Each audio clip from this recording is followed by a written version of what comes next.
AP liquor scam కేసులో SIT charge sheet దాఖలు చేసింది. 300 పేజీలతో కోర్టులో ప్రిలిమినరీ ఛార్జ్ షీట్ దాఖలు చేసిన సిట్ అధికారులు 100కు పైగా ఫోరెన్సిక్ ల్యాబ్ రిపోర్టులు, ఎలక్ట్రానిక్ పరికరాలను జత చేశారు. 11 మంది వాంగ్మూలాలు, రిమాండ్ రిపోర్టులు, పత్రాలను ఛార్జ్ షీట్ కు జత చేశారు. 62 కోట్లు సీజ్ చేసినట్లు ఛార్జ్ షీట్ లో తెలిపారు.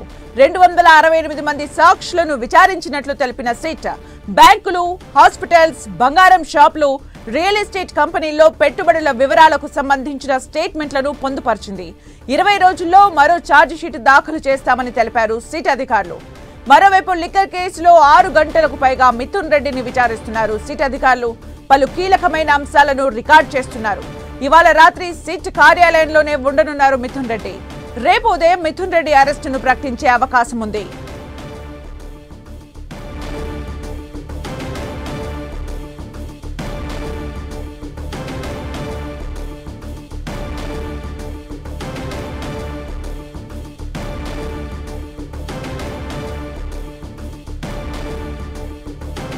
ఇక పూర్తి అప్డేట్స్ మా ప్రతినిధి జయరాజ్ అందిస్తారు. జయరాజ్,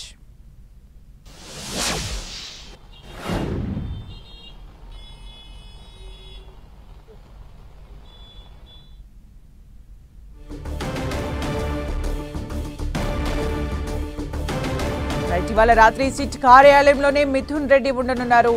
రేపు ఉదయం మిథున్ రెడ్డి అరెస్టును ప్రకటించే అవకాశం ఉంది. ఇక పూర్తి సమాచారం మా ప్రతినిధి జయరాజ్ అందిస్తారు. జయరాజ్,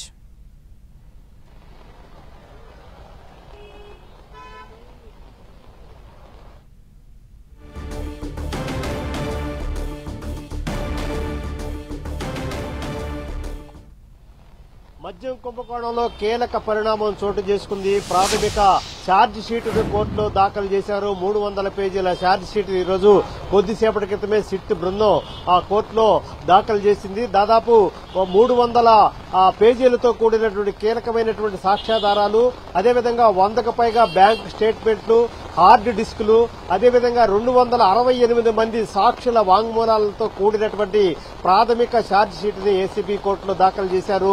దీనికి సంబంధించి వచ్చినటువంటి నగదు దాదాపు 68 కోట్ల రూపాయలను కూడా సీజ్ చేసినట్టు కూడా మొత్తం ప్రాథమిక ఛార్జ్ షీట్ లో పేర్కొన్నారు.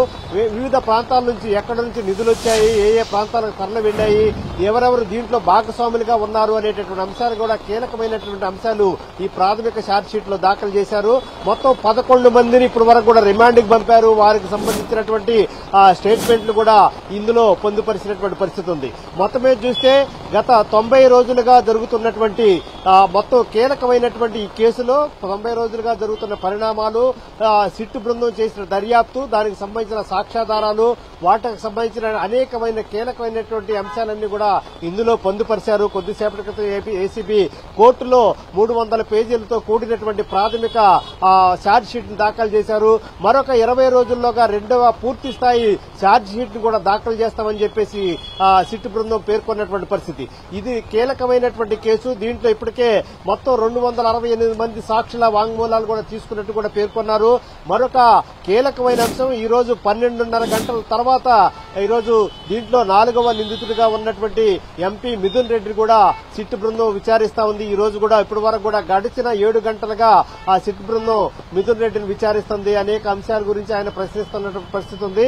అయితే ఈ రోజంతా కూడా, ఈ రోజు రాత్రి కూడా సిట్ కార్యాలయంలోనే మిథున్ రెడ్డి ఉండే అవకాశం ఉంది. రేపు 12:30 గంటల తర్వాత ఆయన్ని వైద్య పరీక్షలు నిర్వహించి ఆ తర్వాత ఏసీబీ కోర్టులో ప్రవేశపెట్టే అవకాశం ఉన్నట్లుగా ఇప్పటి వరకు సమాచారాన్ని బట్టి తెలుస్తా ఉంది.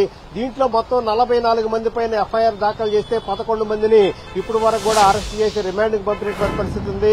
వారందరి నుంచి పూర్తి స్థాయిలో దీంట్లో కీలకమైనటువంటి సమాచారం, హార్డ్ డిస్కులు, అదేవిధంగా బ్యాంక్ స్టేట్మెంట్లు, ఎక్కడెక్కడి నుంచి నిధులు వచ్చాయి, ఏ ఏ ప్రాంతాలకు తరలి వెళ్లాయి, ఏ ఏ బ్యాంకుల నుంచి కూడా ఈ మనీ ట్రాన్స్ఫర్ అయ్యింది అనేటువంటి అంశానికి సంబంధించి కీలకమైన ఆధారాలతో కూడినటువంటి 300 పేజీల ప్రాథమిక ఛార్జ్ షీట్ ని సిట్ బృందం కొద్దిసేపటి క్రితమే ఏసీబీ కోర్టులో దాఖలు చేసింది.